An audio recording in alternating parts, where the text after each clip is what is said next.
Film की शुरुआत होती है मंगोलिया के डिजर्ट से, जो कि ईस्ट एशिया का सबसे बड़ा रेगिस्तान है। और इस रेगिस्तान के बीचों बीच एक कंपनी आई होती है जो कि यहाँ से तेल निकालना चाहती थी, पर इनकी इन्फॉर्मेशन गलत निकलती है, यहाँ कोई तेल नहीं होता। जिसके बाद ये अब यहाँ से वापस जाने का निर्णय लेते हैं और इनको वापस ले जाने के लिए यहाँ पर एक प्लेन भेजा गया है, जिस प्लेन के पायलट का नाम फ्रैंक होता है और उसके साथ उसका को पायलट भी था। और अब सभी वर्कर्स अपना अपना सामान लेकर जहाज में चढ़ जाते हैं और प्लेन में बैठकर अपने शहर बीजिंग के लिए निकल पड़ते हैं। लेकिन कुछ ही देर बाद उनके इस सफर के दौरान एक बहुत बड़ा तूफान आना शुरू हो जाता है, जिसे देखकर फ्रैंक का को पायलट कहता है कि हमें अपने प्लेन को एक बार लैंड कर देना चाहिए और तूफान थमते ही हम दोबारा उड़ान भर लेंगे। लेकिन फ्रैंक उसकी बात नहीं मानता और इसी वजह से ये उस तूफान में फंस जाते हैं। ये रेडियो की मदद से संपर्क करने की कोशिश करते हैं, पर उनका संपर्क नहीं हो पा रहा होता। इसी दौरान उनका एक इंजन भी खराब हो जाता है और अब फ्रैंक इमरजेंसी लैंडिंग के लिए तैयार हो जाता है, पर उसे आगे कुछ भी दिखाई नहीं दे रहा होता। और उनका प्लेन जैसे ही नीचे उतरने वाला होता है तो उनके प्लेन का पिछला हिस्सा एक चट्टान से टकरा जाता है और पीछे का दरवाजा खुल जाने के कारण एक वर्कर नीचे गिर जाता है, जिससे उसकी मृत्यु हो जाती है। और अब इनका प्लेन रेगिस्तान की रेत में घिसटता हुआ आगे तक जाता है और जब प्लेन रुकता है तो उसके अंदर 2 और वर्कर्स की मृत्यु हो चुकी होती है। लेकिन अब ये इस खतरनाक रेगिस्तान में फंस चुके हैं। जिसके बाद ये अपने खाने की सप्लाई को चेक करते हैं, जहाँ इन्हें पता चलता है कि इनके पास 1 महीने का खाना है। पर तभी इनमें से एक आदमी कहता है कि मैं चलकर इस रेगिस्तान से बाहर निकल सकता हूँ, क्योंकि मैंने बहुत सी जगहों पर हाइकिंग और ट्रैकिंग की हुई है। लेकिन बाकी लोग उसे समझाते हैं कि यह जुलाई का महीना है, जो रेगिस्तान में सबसे अधिक गर्म होता है और तुम इस गर्मी में जिंदा नहीं बच पाओगे। सभी उसे समझाते हैं कि तुम्हें रास्ता भी नहीं पता है, इसीलिए तुम इस रेगिस्तान में गोल गोल घूमते रहोगे। और यह बात उस आदमी को समझ आ जाती है। अब उसी रात जब ये सभी सो रहे होते हैं तो बाहर तूफान के कारण मौसम खराब हो जाता है और तभी इनमें से एक आदमी, जिसका नाम जॉन डेविस होता है, वह बाहर टॉयलेट करने के लिए निकलता है। लेकिन तभी उसका पैर एक पत्थर से टकरा जाता है, जिसकी वजह से वह रेत में लुढ़कता हुआ नीचे गिर जाता है और तूफान में अब उसे कुछ भी दिखाई नहीं देता, जिससे वह रास्ता भटक जाता है। और अब जब सुबह सभी वर्कर्स उठते हैं तो वे देखते हैं कि उनका एक साथी गायब है। वे उसे चारों तरफ ढूंढने की कोशिश करते हैं, पर उसका कुछ भी पता नहीं चलता। इसीलिए यहाँ जो लेडी होती है वह पायलट के पास जाती है और उससे पूछती है कि क्या हमें यहाँ से कोई बचाने भी आएगा या नहीं। जिस पर पायलट कहता है कि इसका कोई पता नहीं, जिससे लड़की थोड़ी उदास हो जाती है, क्योंकि हम अपने रास्ते से पूरी तरह भटक चुके हैं। इसीलिए अगर हमें यहाँ से कोई ढूंढने भी आएगा तो वह हमें नहीं ढूंढ पाएगा। और अब सभी की उम्मीदें भी टूटने लगती हैं कि कोई भी उन्हें यहाँ से लेने के लिए नहीं आएगा। इसीलिए इनमें से 2 लोग यहाँ से पैदल निकलने का निर्णय लेते हैं। पर जब वे अपने साथ पानी ले जाने लगते हैं तो पायलट उनसे कहता है कि यहाँ से पानी कोई भी नहीं ले जाएगा। जिसके बाद पानी को लेकर इनके बीच झगड़ा होना शुरू हो जाता है, जिस वजह से उनका पानी भी गिर जाता है। पर यहाँ पर एक आदमी होता है जिसका नाम एलियट होता है। वह इनसे कहता है कि मेरे पास एक आइडिया है जिससे हम सबकी जान बच सकती है। मैं कई दिनों से इस प्लेन को ऑब्जर्व कर रहा हूँ कि हम इसके पुर्जों को जोड़कर एक दूसरा प्लेन बना सकते हैं, क्योंकि एलियट पहले प्लेन बनाने वाली कंपनी के साथ काम करता था। और अब सभी के मन में एक उम्मीद जागने लगती है। वे उसकी मदद करने के लिए तैयार हो जाते हैं, लेकिन पायलट उसकी बातों से सहमत नहीं होता। वह कहता है कि ऐसा करना नामुमकिन है। और अगले दिन इनमें से एक आदमी वहाँ से निकल जाता है, पर वहाँ जो लेडी होती है वह उसे ढूंढने के लिए उसके पीछे जाने लगती है। लेकिन पायलट उसे रोकता है और खुद उस आदमी के पीछे निकल जाता है। वह उस चट्टान तक पहुंच जाता है जहां उनका प्लेन टकराया था और वहीं पर उसे उस आदमी की लाश भी मिलती है जो प्लेन से गिर गया था, पर उसके शरीर पर उसके कपड़े नहीं होते और वहां पर कुछ गोलियों के कवर भी पड़े होते हैं। और तभी उसे वह आदमी भी मिल जाता है जो यहाँ से जाने वाला था और वह कहता है कि मैं इस लाश से अपनी घड़ी लेने आया था जो इसने मुझसे ली थी, पर इसके पास वह घड़ी नहीं है, जिसका साफ मतलब है कि हमारे अलावा यहाँ कोई और भी है। अब ये दोनों उस जगह पर आ जाते हैं जहाँ इनके बाकी साथी होते हैं और अब पायलट भी उनके साथ प्लेन बनाने के लिए तैयार हो जाता है। इसके बाद ये लोग प्लेन बनाना शुरू कर देते हैं। ये दिन में काम नहीं करते क्योंकि यहाँ बहुत ज्यादा गर्मी होती है, बल्कि ये रात में काम करते हैं। लेकिन इनकी परेशानी तब बढ़ जाती है जब उनका वह तेल जिसे ये आग जलाने और प्लेन उड़ाने के लिए रखे हुए थे, उस पर वेल्डिंग करते समय चिंगारियां गिर जाती हैं और वहाँ एक जोरदार धमाका हो जाता है। हालांकि इस ब्लास्ट में किसी की जान नहीं जाती, लेकिन इनका सारा का सारा तेल बर्बाद हो जाता है। अब इनके पास उतना ही तेल बचा होता है जिससे ये बस एक बार उड़ान भर सकते हैं और यहाँ से निकल सकते हैं। अब ये लोग अब रात के बजाय दिन के वक्त काम करते हैं, लेकिन दिन में बहुत ज्यादा गर्मी होती है। फिर भी ये हिम्मत नहीं हारते और काम शुरू कर देते हैं। अब जब इन्होंने प्लेन को रीबिल्ड करना स्टार्ट किया है तो एक विंग को जोड़ना जरूरी है। इनके पास सिर्फ एक ही मौका है। अगर विंग गिर गया तो ये लोग प्लेन को दोबारा नहीं बना सकते, क्योंकि इनके पास क्रेन नहीं है। ये विंग को धीरे धीरे ऊपर से नीचे गिराते हैं, लेकिन अचानक वो चैन टूट जाती है जो विंग को होल्ड किए हुए थी। विंग जमीन की तरफ घिसकता हुआ जाता है और सीधा प्लेन से टकरा जाता है। ये देखकर सब हैरान रह जाते हैं। प्लेन के अंदर इनका एक दोस्त पहले से होता है जिसका काम था उस विंग को बोर्ड से जोड़ना। जब विंग गिरता है वो बाहर आता है और कहता है मैंने काम मुकम्मल कर दिया। असल में विंग गिरते हुए उसी जगह पर लगता है जहां लगना चाहिए था। इस तरह प्लेन का स्ट्रक्चर मुकम्मल हो जाता है। अब सबको उम्मीद होती है कि वो यहाँ से उड़ा सकते हैं। सब खुशी मनाते हैं, डांस करते हैं और एंजॉय करते हैं। साथ ही वो रेगिस्तान की रेत हटाकर एक रनवे तैयार कर रहे होते हैं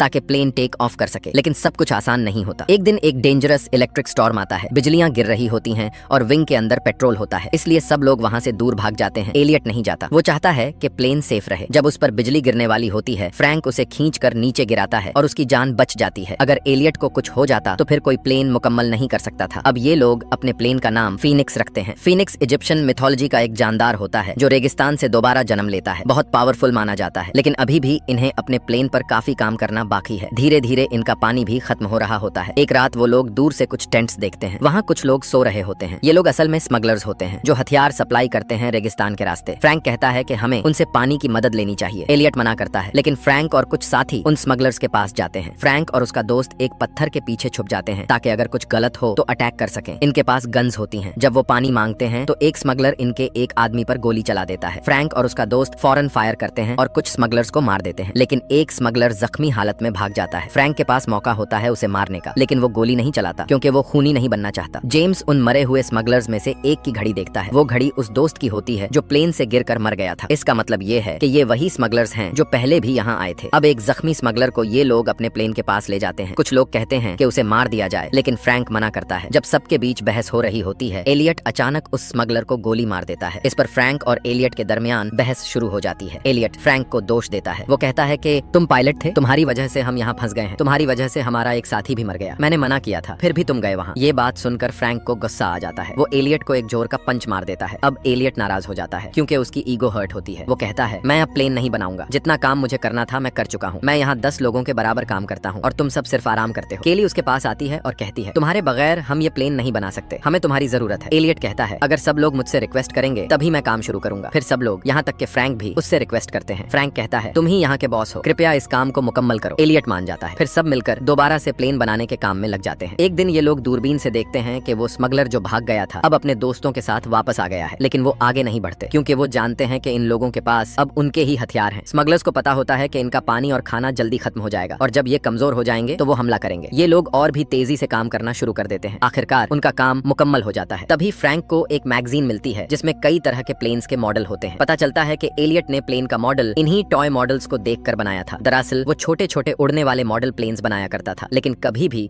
एक बड़ा रियल प्लेन नहीं बनाया। ये सुनकर सबको गुस्सा आ जाता है, खासकर अयान को। वो एलियट के सर पर गन रख देता है और कहता है, तुम हमें बेवकूफ बना रहे थे, ये प्लेन कभी नहीं उड़ेगा, तुमने पहले कभी इतना बड़ा प्लेन बनाया ही नहीं। लेकिन एलियट कहता है, मुझे यकीन है ये प्लेन उड़ेगा। हाँ, मैं छोटे रिमोट कंट्रोल्ड प्लेन्स बनाता था, लेकिन उनमें बैलेंस ज्यादा जरूरी होता है। फ्रैंक अयान को रोक लेता है। तभी तूफान आ जाता है। जब तेज हवाएं चलती हैं तो प्लेन अपने आप हल्का हल्का हवा में उठने लगता है। सब समझ जाते हैं कि ये प्लेन सच में उड़ सकता है। उनके दिलों में जो उम्मीद मर चुकी थी वो फिर से जिंदा हो जाती है। लेकिन ये रेगिस्तान का तूफान था जो प्लेन को पूरी तरह से रेत में ढांक देता है। तूफान के बाद सब उदासी में चले जाते हैं। फ्रैंक कहता है, हमने इससे मेहनत से बनाया है और हम इससे यहाँ से उड़ा कर ले जाएंगे। सब लोग मिलकर प्लेन को रेत से निकालते हैं और खींचकर उस जगह ले जाते हैं जहाँ रेत नहीं होती। वो लोग प्लेन को स्टार्ट करते हैं। प्लेन स्टार्ट होता है लेकिन तुरंत बंद हो जाता है। बहुत बार ट्राई करते हैं और आखिरकार प्लेन चल पड़ता है। प्लेन का इंजन गरजता है। स्मगलर्स इसकी आवाज सुनकर घोड़ों पर हथियार लेकर इनकी तरफ भागने लगते हैं। सब लोग प्लेन के ऊपर चढ़ जाते हैं और विंग्स से लटक जाते हैं। दरअसल इस प्लेन के डिजाइन में अंदर बैठने की जगह नहीं होती। इन्होंने एक बड़े प्लेन के हिस्से से छोटा प्लेन बनाया होता है। प्लेन रनवे पर भागता है और पीछे से स्मगलर्स गोलियां चला रहे होते हैं, लेकिन किसी को भी गोली नहीं लगती। जैसे ही रनवे खत्म होता है स्मगलर्स को लगता है ये लोग गए काम से, लेकिन अगले ही पल उनका फीनिक्स उस खाई से उड़ जाता है। सब लोग खुशी से झूम उठते हैं। महीनों की मेहनत आखिर कामयाब हो गई। इस तरह से ये लोग मौत के मुंह से उस खतरनाक रेगिस्तान से निकल जाते हैं जहाँ से बचकर निकलना नामुमकिन था। एलियट की फोटो एक मैगजीन में छपती है जहाँ लिखा होता है, नासा की नई उम्मीद, मतलब वो अब नासा के लिए काम करता है। इसी के साथ ये मूवी खत्म हो जाती है।